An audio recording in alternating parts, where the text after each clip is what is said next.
Pemirsa, setelah mengamati perdagangan saham di Bursa Efek Indonesia, kita akan menuju Jakarta Future Exchange untuk mencermati perdagangan komoditas.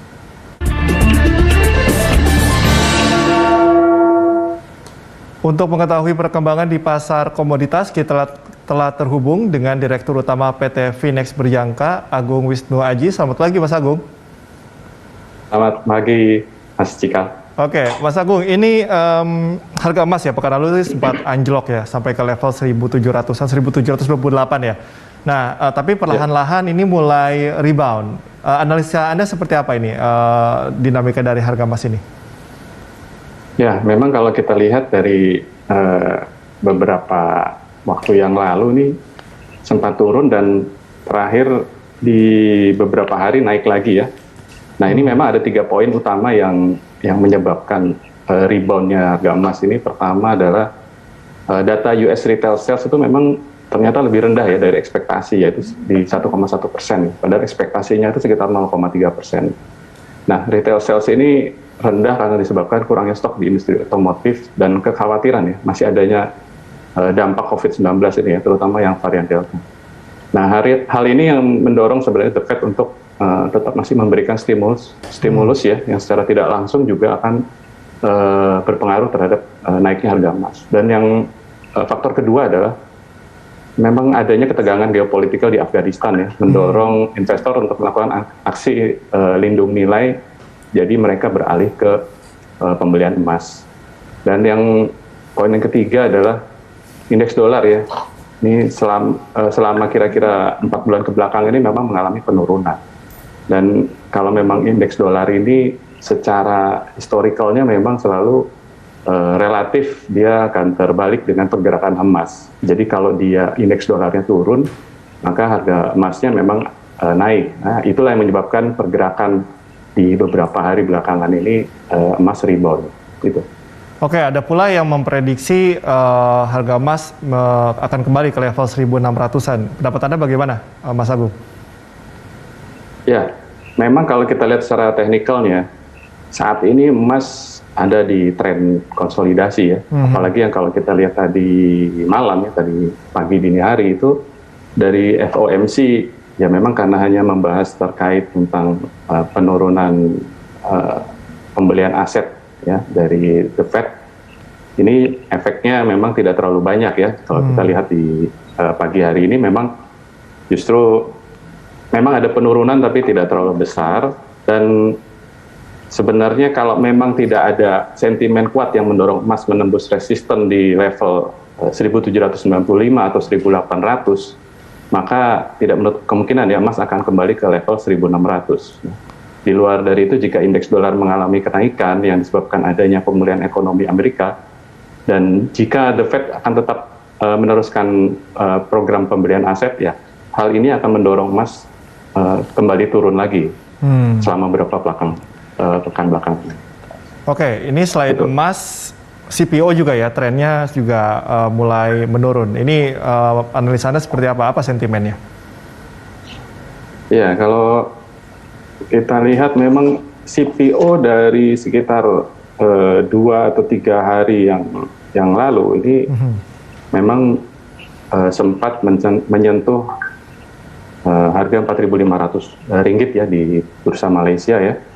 Dan penurunan ini akibat adanya aksi profit taking ya. Karena selama ini dari sekitar bulan Juni itu memang sempat mengalami penurunan di level 3.300 ringgit ya.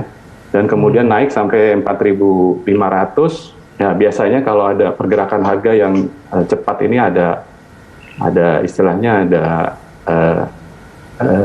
reboundnya ya, jadi agak ada berbalik sedikit ya. Nah, terjadi di minggu ini, maka harganya akan berbalik, adanya aksi profit taking. Dan faktor kedua, penurunan di CPO ini memang karena di India itu stoknya berlebih. Ya, sehingga impornya mereka akan agak sedikit menurun. Nah, penurunan ini sebenarnya karena stoknya mereka lebih banyak, masih banyak karena beberapa waktu yang lalu India itu mengurangi pajak impornya. Nah, jadi stok berlebih hingga mengakibatkan pembelian atau impor saat ini itu menurun. Itu yang menyebabkan 2 hari ini harganya berbalik turun lagi. Oke, dengan ekspor CPO Indonesia dan Malaysia ini naik, ini apakah memang betul-betul bisa jadi sentimen positif dan apakah memperbesar mungkin kemungkinan CPO ini bisa kembali atau naik ke level 5.000, Mas Agung? Ya, memang jika ekspor nanti dari Indonesia dan Malaysia naik ini akan mendorong ya sebagai booster ya kenaikan harga CPO ya. Tentunya dia akan mencoba untuk menembus harga di sekitar Rp4.500 dulu ya.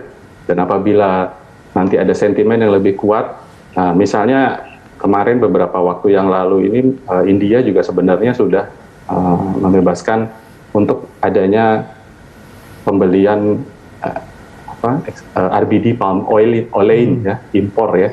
Jadi mereka juga akan melakukan impor lagi gini ya di beberapa waktu ke depan nih. Jadi mungkin ini saatnya bisa karena ada sedikit break dulu, area riba nanti jika melewati harga di kisaran 4.500 lagi, ini akan mendorong harga bisa naik mencapai di level Rp5.000 gitu.